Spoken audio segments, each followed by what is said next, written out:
Well, Em and Sean, you're very kind to have me on and to play the clip again, and I'm very proud of that work. I will remind our audience, who probably knows this already, that in response for asking that question, I was blackballed by the Biden White House for the next 8 months in terms of not being allowed to ask questions in the press briefing room or on Zoom calls or background briefings, etc. Total freeze out of James Rosen and Newsmax for doing that, for asking that question.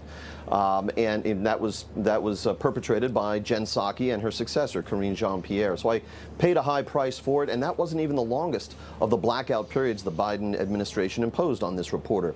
I was also frozen out for the final 14 months of the Biden administration.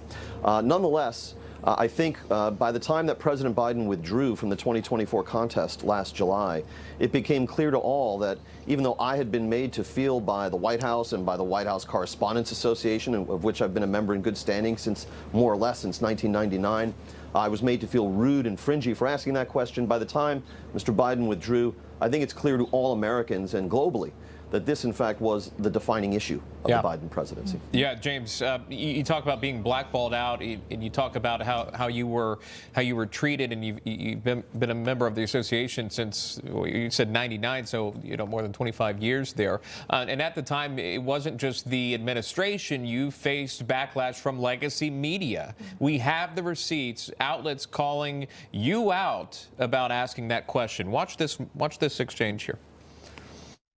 He did go to the Fox News guy, and he went to the Newsmax guy, who I think the Newsmax guy asked if it was true that he actually met the alien. So give him credit for going to people that he knew was going to come at him with crazy questions. A reporter from Newsmax who deep into this very long press conference asked a very personal question about Joe Biden. It is an absolutely disgraceful question.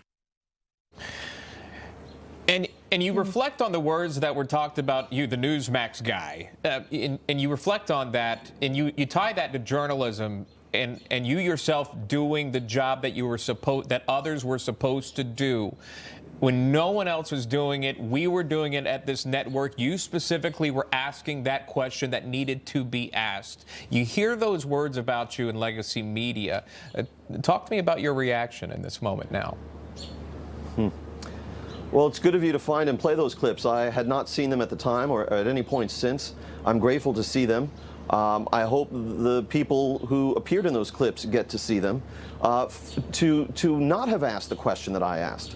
And in fact, nobody else asked President Biden about this subject or about the public concerns surrounding the subject for another 2.5 years, if I have it correctly, was really an act of perversity on the part of the press corps. You had to stick your head in the sand to ignore what were very obvious signs of decline in Joe Biden, even going back to the 2019 and 2020 cycle. Nonetheless, we are in the infancy of this story. Over the next few years, you will see more books published, memoirs, where people who were close to Mr. Biden will, for money, traffic in what they knew and when they knew it about his decline, and we'll get more details there. But then, in years to come, going forward, the great prize will be archival disclosure, when the Biden Presidential Library, presuming the classified materials and all the rest are where they should be, when that all happens, we will get our hands on White House memoranda, emails, and texts that will disclose to us the granular mechanics of how this cover-up worked on a day-to-day basis. And perhaps we'll get an answer at some point to the overriding question in all of this, which is, who was really making the presidential decisions? Yes, and those questions still remain. They're totally valid. We want those answers. In the meantime, James, write the book about the complicit media, the parroting media that would just do and say whatever the White House press briefer said.